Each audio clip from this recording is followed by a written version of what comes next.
ลงไม่น่าจะเป็นเบียนหัวเลย ไม่มีหนาตัวนึง เป็นลายตาเบียนหัวเลย พี่ลึกครับ แย่ว่าโปรอย่างจะไม่แค่นี้นะเป็นชื่อเดียวกับอันนี้เลย มันชีดยากขึ้นหนึ่งไม้เขาลงเขาเรียงอยู่ เป็นไม้เงาะเต็มเลยมันเป็นสายเลย เอาคันว่าเหลือแล้วค่อยเลาะห้อยใส่ตัวหนึบได้ไว้เปิดเนี่ย สบายดียินดีต้อนรับเข้าสู่ซองของมีนาซาวลมพะบางเด้อทุกคนเลยวันนี้มาแบบหน้าจืดๆเลยก็สบายดีกับตอนเช้าเนาะทุกคนเนาะพากันเข้าไปพากันไปกรีดอยู่กรีดยางยอดยาง5 กะมาทุกคนเนาะก็เลยว่าสิพากันเนื่องจากว่าบุญพายุเหือนทุกคนเนาะเพราะสมศักดิ์แม่ครูไทเกอร์บุญยุเหือนจากคนมีแต่มีนากับต้นตาลอยู่ทุกคนเนาะก็เลยว่าคือว่าสิไปกรีดยางให้พ่อสมศักดิ์แต่ว่ายังบ่ทันกรีดมื้อนี้ทุกคนเนาะน่าจะเป็นมื้ออื่นตอนเช้าแต่ว่าเขาสิเข้าไปเก็บโปะไว้เพราะว่าพอสมศักดิ์บอกเนาะก็คือมือฟ้าลมมือนั้นทุกคนเนาะที่มีนาเฮ็ดคลิปไปมื้อนั้นนะฟ้าลมแห้งๆแล้วก็แต่ฝนบ่มีฝนทุกคนเนาะฝนมาย่อยๆซื่อนะแต่ว่าฝนมันลมมันมาแห้งเนาะพวกมีนาไปกรีดยางส่วนพวกมีนานะโปะบ่ปิวจักโปะเลยโปะหันอยู่คือเก่าเลยแต่ว่าพอสมศักดิ์เข้าไปนอนหน้าทุกคนเนาะนอนส่วนยางเนาะสมศักดิ์บอกว่าคันถ้าว่าสิไปกรีดยางให้ท่านต้องไปเก็บโปะไว้ก่อนมือนึง พอบ่ฮู้ว่าโปะหันปิวไปใส่กับบ่ฮู้ทุกคนสมศักดิ์ว่าโปะหันปิวไปหมดปิวออกจากต้นไปหมดเพราะว่าน่าจะถึกแล้วลมทุกคนเนาะแบบปิวไปมั่วเลยว่าซั่นคันถ้าว่าสิกรีดแล้วไปกรีดเลยก็คือสมศักดิ์ว่า5 คนก็กรีดบ่แล้วมื้อนั้นวันเด็กทุกคนเพราะว่าโปะมันปิวไปทั่วเลยพอดีถึกแล้วลมทุกคนของพ่อสมศักดิ์น่ะส่วนพ่อสมศักดิ์น่ะขันสมมุติว่ามีลมมีอย่างหันมีลมมีหันก็คือเกี่ยมรถเราทุกคนเนาะเกี่ยมไปเก็บโปะรถเพราะว่าโปะหันปิวมั่วปิวว่อนไปเลย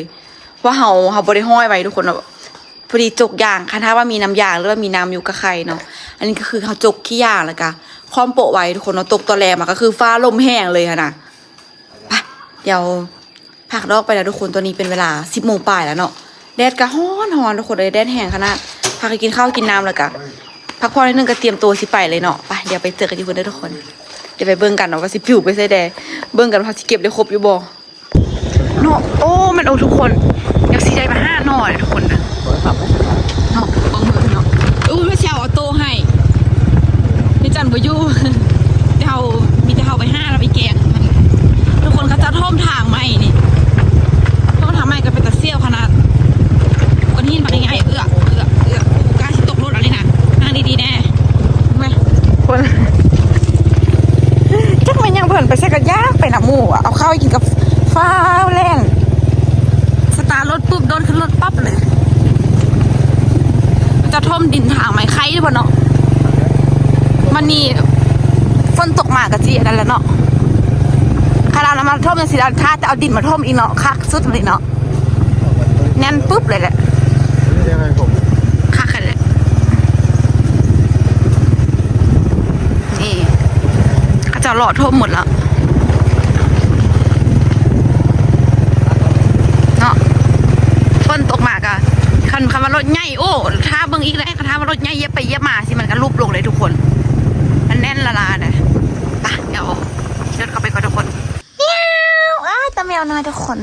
มีซ่องโตพูดน่ะหายขนาดใต้หมวกเข้าให้กินแท้อันนี้ก็หายกูกล้าเห่าแท้ว่าคนนะอีตาช่างแท้ว่าเมียวว่าจะช่างแท้เนาะพูดน่ะคนจุดฟูทุกคนเลยกูกล้าเห่าที่เห่าว่าไปเดี๋ยวไปเลาะเก็บโปะกันทุกคนป้าทุกคนเบิ่งส่วนพอสมศักดิ์เฮงหายขนาดพูดน่ะเบิ่งกิ้งก้างไหมเอาเป็นยังไงปะนี่เบิ่งกิ้งก้างไหมเพื่อนเนาะป้าเต็มเลยทุกคนกิ้งไหมก้างไหมนะนี่โอ้ตายจากปิวไปแซ่แต่แซ่ต้นได้ต่อต้นได้ของบุหูเลยทุกคนเลยป้าแห้งปะนะพูน่ะโอ้มันพัดโปะได้เนาะโปะมันพัดลงเด้ตัวอยู่โปะสูงๆอ่ะทุกคนอันนี้ก็โปะอยู่ใส่หน่อยเดี๋ยวเก็บแล้วทีเลาะไปเลาะยายใส่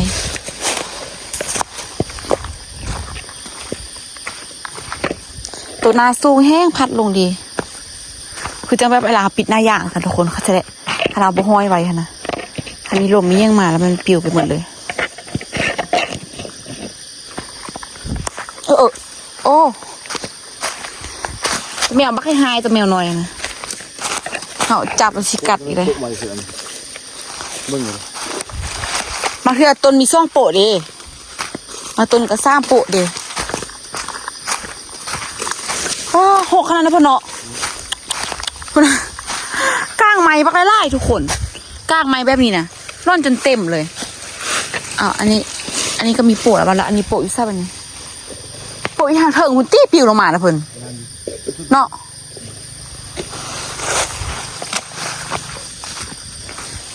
เวลาทุกคนปิวลงมาที่รุ่มพิมพ์เหมือน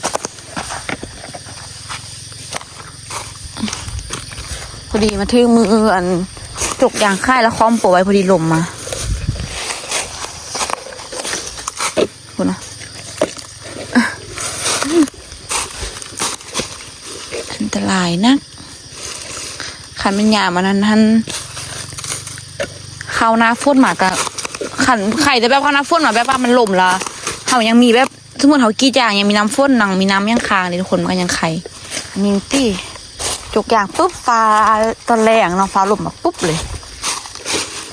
จกปั๊บฟ้าลงมาปุ๊บคือแกขุดนอนละคือกะสั่งค่ะ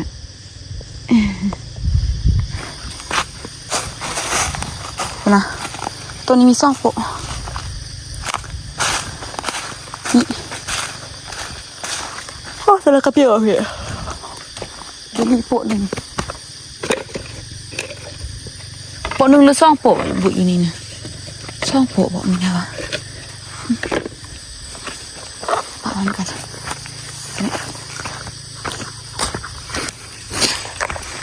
ทานานเพิ่งก็ล่นอยู่เพิ่งมาเนาะเฮ้ยเข้ามาแล้วปลากระไรทันเด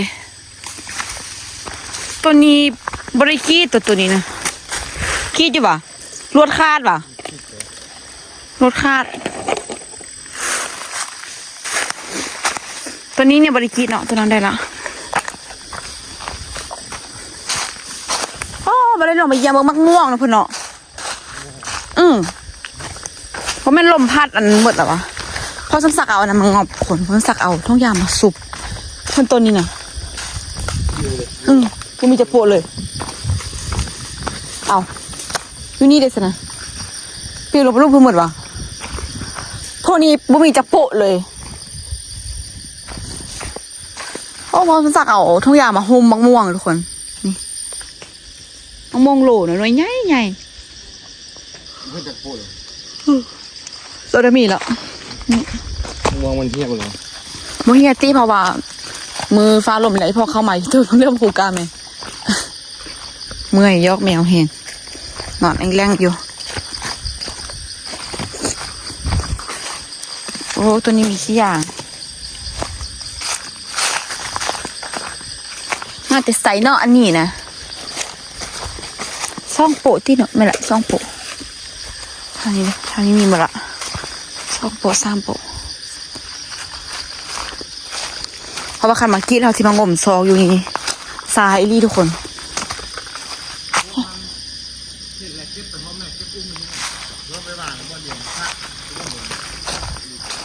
เอาว่ามีมืออูมเนาะเจอจะคล้องเรามีซ่องมือมูมีมือเดียวเนาะห้อมดอกยัง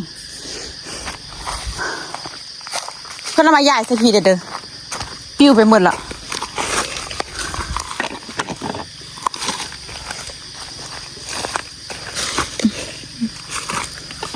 อันนี้โปะห่อนี่เพื่อนมาใหญ่สักตัวนี้เด้อมาใหญ่สักแถวนี้พี่นะเดี๋ยวจะน้อยมีนากลมขึ้นกลมเงยจะน้อย PF4 สิว่าบินหัวเพื่อนมาใส่นี่นะช่องตัวนี้นะ3 ต้นมึงนี่ไก่จะบอกโปะตัวนี้ลกไก่แต่บ่มีไก่ทุกคนบ่ฮู้ไปใส่หมดตัวไก่นะไปเลาะมันละเฮ้ยลกไข่กับบ่ไข่นะตัวไก่นี่นะเลาะไข่พูนต่ำใบย่างหมดนะ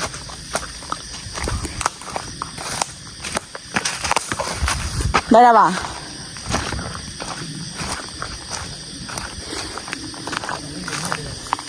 บ่เบิ่งละเก็บหมดละอัน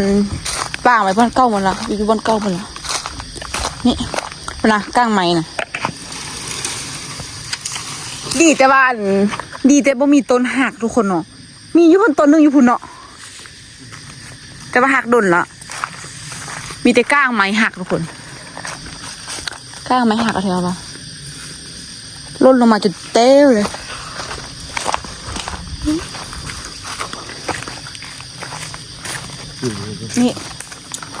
นี่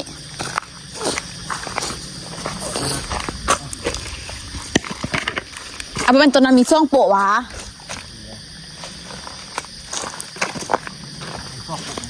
นี่มันกลับไปทั้งโปะหนึ่งเลยทุกคนจากที่อยากบอกกันไม่พวกนี้นี่บ่มีโปะเลยนะตัวมันเก็บไปนะเพื่อนป้าแถวนี้บ่มีโปะจากโปะเลยบางทีก็ตัวใกล้คอดใบนั้นปลูกทุกคนคนนะกลางไม้เพื่อนได้ฟืนบักไล่ก็นี่นะเนาะแล้วเราเอาฟืนนี่นั่นเนี่ยวันนี้คือซีติ่งเนื้อหน้าเลยตอนฟ้าลมมันทุกคนเพื่อนใส่ตัวนั้นได้ให้บอกต้องให้ทำเซลลีนใช่ไหมมาเห็ดเพิ่น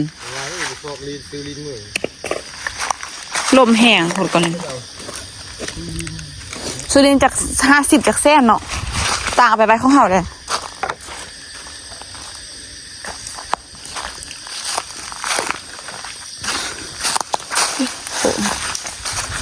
ปิวมาบักไกลทุกคน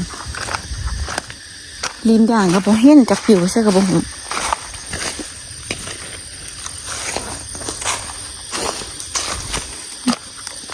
แต่ว่าถ้าว่างทุกคนเนาะว่างเข้ามาแล้วมาห่อเอาฟืนพร้อมมาประฟืนไล่แห้ง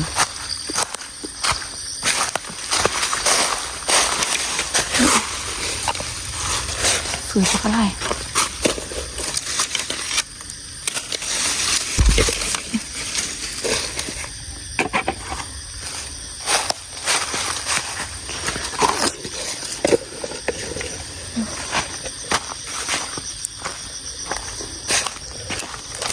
ตัวนี้แท่งโปะตัวนี้นะออกไล่กึ๊บโปะตัวนี้ติ้ง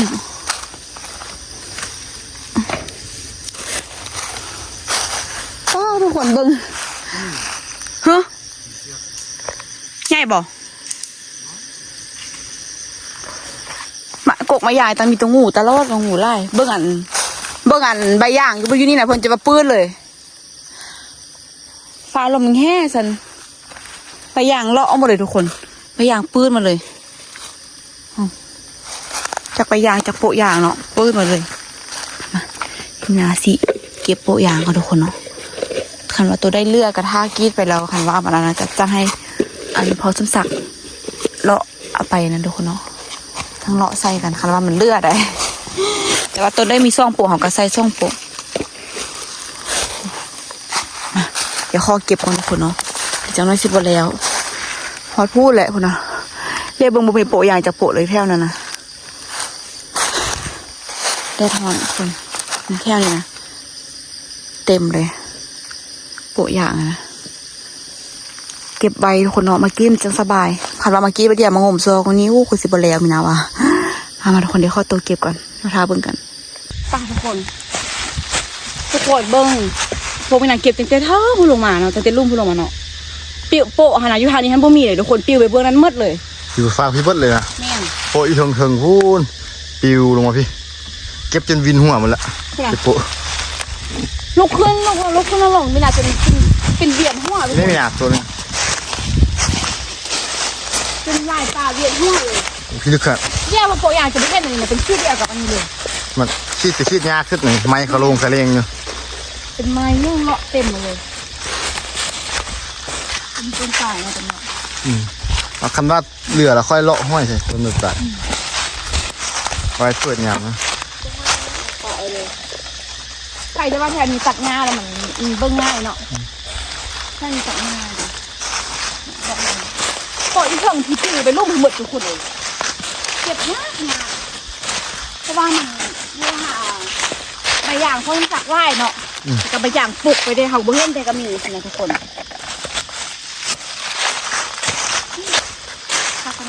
มีต้นยาต้นนึงลมพุ่งเขาจับ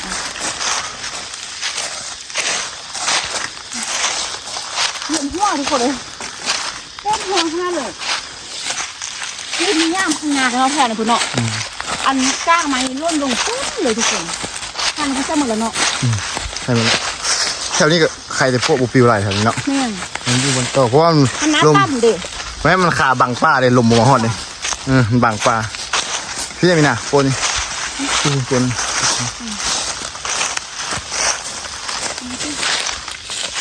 อันทัวร์หน้าชื่อหน่อยทุกคนชื่อไปว่าไก่เนาะพวกที่แบบเขาสักเปิดหน้าใหม่เห็นแล้วอยู่ไปว่าไก่เลยพวกเลยหน้าตั้มใครเนาะดูหน้าตั้มใครถือไปพวกไก่ล่าคือต้องตัวดีคนนี้มันบังป้านี่เนาะลมบ่ฮอดทุกคนเบิ้งมีหนาเบิ้งหันนะเลี้ยวลมหันนะจนอันนี้ก็ใบยางหันเป็นเลี้ยวลมไปเลยนะทางเบิ้งนะหันนะจิ้วทางนี้หมดเลยแล้วก็โผล่อีกเลยมันก็ลงมาลูกที่มอดเลยตำรวจขนาดมีแล้ว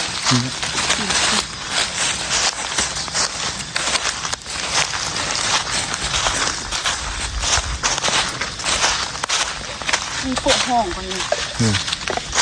นี่ตอนนาเป็นเด็กปวดแล้วตอนนาติวคุณต้นนาสูง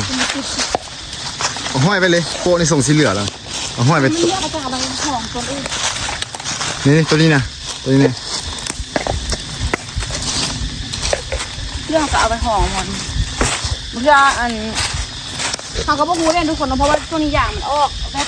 พอสมศักดิ์ก็เอาบางต้นก็ใช้ซ่องโปะที่ทางกระบอกหูเนาะแล้วถ้าแบบเขาคิดแล้วคนถ้าพอสมศักดิ์มาคิดของเรามันเต็มนะคะมันใหญ่คิดพอโปะนี่มันเลื่อยอยู่เล่นเลื่อยหน้าเองนี่อะไรเป็นเลาะใหญ่ต้นเดียวออกดีต้นเอากระบอกหูเจ้าต้นมันเป็น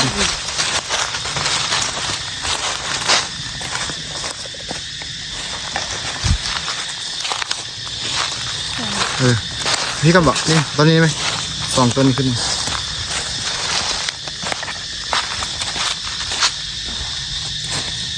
ผู้คอนทุกคนคอนเอาขนาดเลย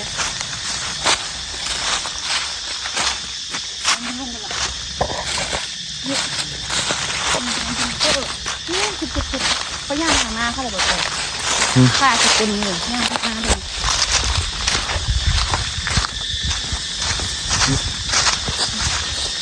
ไปทางเดียวโปะนี่เลยฝากพี่หอนไปกินน้ำกับปั่นน้ำเที่ยงเลยยุ่งกับอะไรไล่ทุกคนเลยเนาะหยุดแป๊บเดียวมันจะยุ่งกันก็เต็มเลยนะลูกโผล่เลือดอะไรเลยกำลังใช้ช่องปวดหรอตัวนี้เหรอมันปวดอยู่ช่องปวดตัวนี้ผู้ขนาดมาลอกขี้นี่ทุกคนจ่ายนี่บ่แล้วเนาะเพิ่งส่วนจะกินได้บ่ได้คือโชว์โปะอยู่ทันเลยขนาดมาลอกขี้เถอะมาแล้วเธอคนที่กระเพาะสักบาเลยกิน5 คนกับมาแล้วซอกโปะอีแล้วได้แสงมั้งนะโป่งสายเลย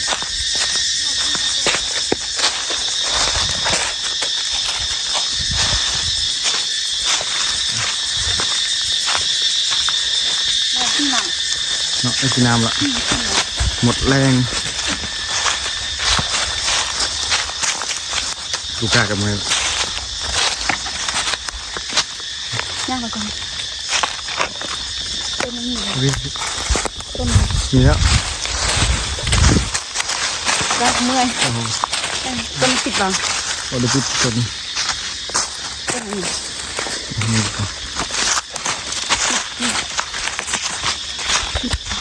ปิดอ่ะปิดเอาเป็นไรนะอันนี้คือบุค่อยปิวเนาะมันตั้งพูดได้ตัวอย่างห่างนะต้นขี้ที่กล้องขนาดต้นบริษัทเขาแบบขี้เด้อจังพ คือหักเนาะมันบ่ลมที่นี่ก็คือ มันตาเนี่ยสาเหตุที่มันหักนี่มันเป็นแมงเลยนี่เห็นบ่เนี่ยแมงเป็นกวนนี่ ฟ้าลมทางนี่มันหักเหมือนเขาเด้ มันแตกแล้วยางตัวนี้ก็บออกอีกตัวนี้ โอ้ ยับเล แต่ ย ถ้ามันอะไรจะมาอะไรกับมาบ้านเอาฟืนเนาะส่วนคือตายแล้วนี่ห้ากระลมไม่ได้ส่วนก็ว่าอยู่ว่าลมทั้งเงินกับ โปตัวนี้ที่นี่โปตัวนี้พ่อไปไว้ให้หนูเอาเก็บไปเลยก็ได้เก็บไว้เลยก็ได้ไว้เถียงเพราะว่ามัน ให้ดูอย่างให้ดูบะปิวนี่คือก้าวหมดเลยแล้วต้นไม้มันตั้งฮักเนาะ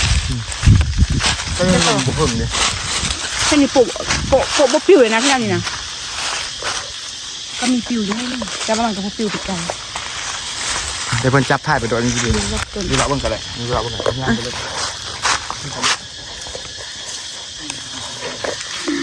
มันโปะทุกคนโปะเต็มเลยกากระดื้อคนอ่ะใบหยาของสัตว์ทุกคนหน้าพุดเลยบ่แปลกใจเลยที่มันบัง อะไรทุกคนยานสิเวลาหน้าฮอแรงๆอะนะตอนนั้นไฟไหม้แถวนี้เนาะเพื่อบางคนที่ยังบ่ทันฮู้แถวนี้เลยทุกคนไฟไหม้อะนะพวกนี้เลยฮอตนี่เนาะฮอตบอลมันฮอตบอลที่บอได้ปลูกอย่างนั่นแหละป้าแบบมือนั้นเป็นมือที่เขาเจ้ามันงานมั่นทุกคนเนี่ยสิว่าไหมเป็นมือที่เขาเจ้าเฮ็ดงานมั่นเนาะเป็นงานมั่นอยู่แถวนี้แหละเป็นงานมั่นของเขาเจ้าไทยบ้านละอันมินาฮะก็ตอนนั้นมินาก็กึมๆเนี่ยนั้นได้นิดนึงทุกคนเนาะกินเบียร์ซะกำลังเริ่มได้ที่เลยกับไปนอนทุกคนเนาะเราจะไปพักผ่อนแล้วว่ารู้สึกบ่ไหวแล้วอะไรว่าไปนอนพักผ่อนไปนอนประมาณชั่วโมงนึงบ่ทุกคนฮอดอยู่บ่ไม่แหละประมาณชั่วโมงนึงไปนอนแล้วมีลาไม่คุณท่านอยู่เหือนเนาะมีไม่คุณอยู่เหือนไม่คุณเฝ้าท่านมีท่านไปนอนอยู่ตอนนั้นเรามีคนเขาจะมาเลี้ยงงัวเลยแล้วคนบ่อยู่ทุกคนก็จะรู้ว่ามื้อนั้นให้มีงานแล้วคนบ่อยู่จักคนเลยแล้วคนบ่ค่อยมานอนมาอยู่ส่วนอยู่ป่านเพราะว่าทำสักกลับไปงานสิเนาะแล้วเขาจะมาเลี้ยงงัวแล้วเขาจะมาเห็นเขาจะบอกว่าคือมาเห็นขอนขึ้นแถวนั้นสินะคือมาเห็นขอนขึ้นแถวส่วนยางไม่คุณแล้วมาปลุกมีนะวะปลุกมีนานอนอยู่บอกให้มีนาท่านเข้ามาเบิ้งนำมีนาคิดว่าเข้ามาเบิ้งนำเนาะเนี่ยก็ขับรถจักรเข้ามาได้เข้ามาทางนั้นคนแรกขับเข้ามาคือว่าเรียกเบิ้งคือว่าเห็นนะคือว่าเป็นขอนขึ้นทุกคนสินะเข้ามาทางนี้หูสื่อแล้วมาฮอนอะไรมันอย่างฮอดเพิ่งอะนะว้าคือมาฮอนเอาเถอะขี่ลงมาป้าเรียกเบิ้งไฟแดงเต็มเลยทุกคนแท่นี่นะที่น่ะพุ่นเนาะฮอดพุ่นน่ะแล้วก็แท่นี้มาฮอดนี่ฮอดแท่นั้นไฟแดงแต้มไม่น่าจะแบบว่าป้าบางอย่างไม่ขุ่นกับบังหน้าทุกคนเนาะก็ไม่ขุ่นจนบูเสียย่างจนว่าสั้นมาเลยสั้นเดือดอยู่แล้ว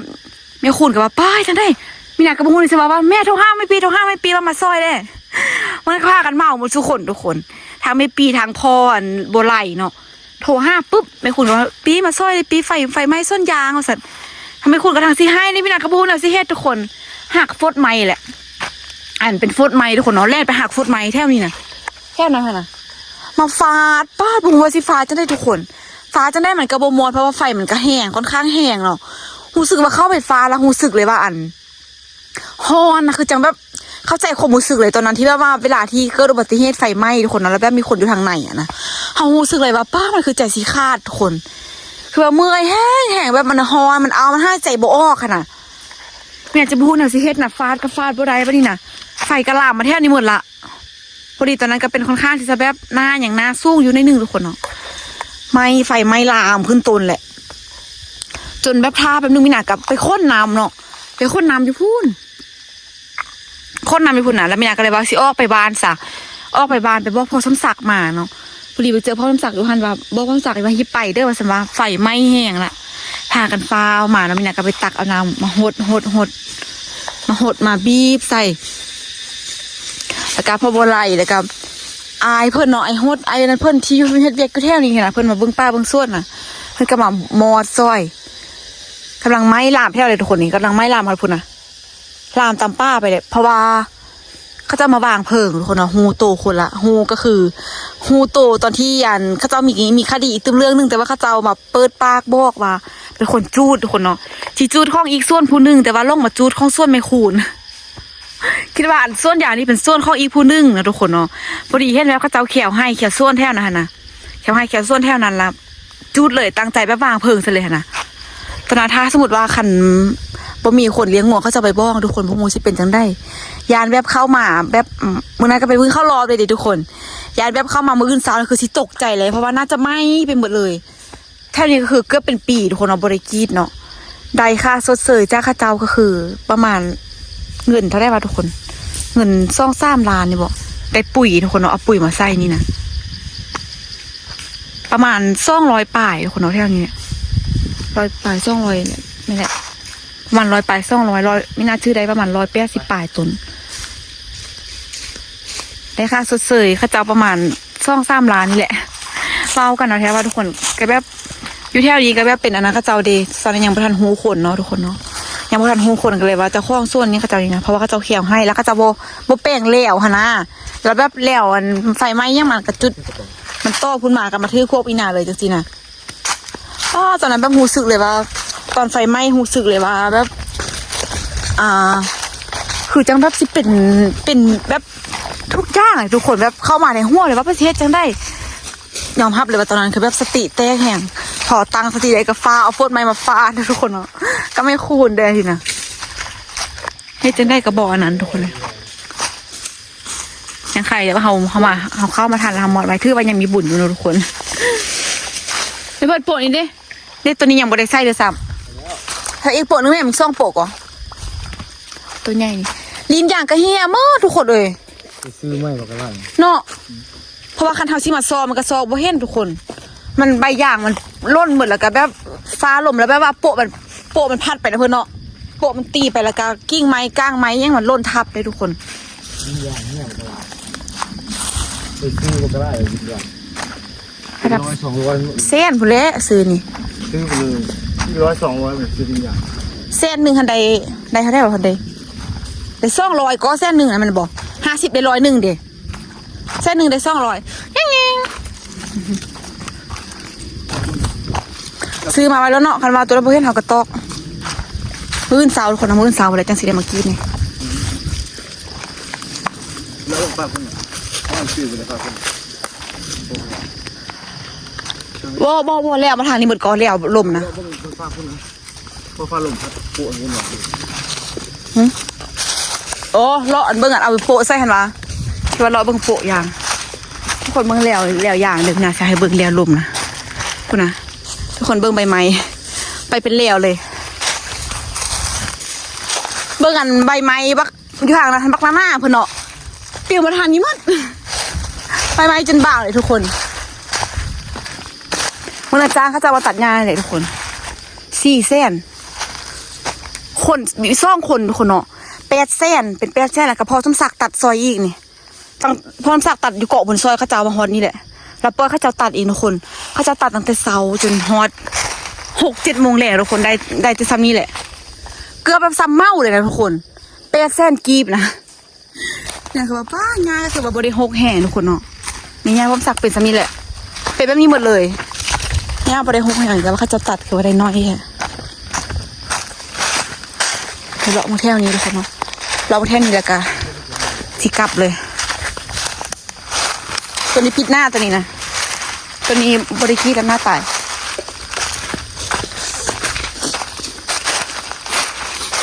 อันนี้โปะอันเลือดนี่มันต้นที่มันมีซ่อง3 โปะได้นี่นะต้นที่มี3 โปะต้นทางลุ่มผมนะเพื่อนเบิ้งแล้ววะลุ่มนะทางลุ่มกับแถวนี้น่ะมีซ่อง3 โปะก็ต้นหนึ่งต้นมีซ่องโปะก็ไล่แต่ว่าเขาบดชื่อเนาะเดี๋ยวถ้ากรีดไปทุกคนถ้ากรีดได้ไล่แล้วพอสมศักดิ์จะเอามาเปลี่ยนเอาเพราะว่าบางต้นมันก็มี3 โปะเด้มาส่งบริบได้เปิดตัวนึงเขาเราเอามาละไปกินน้ำเลยทุกคนตอนนี้นี่ซ่องโปะนะเพิ่นซ่องหรือ3เลยตัวนี้นะ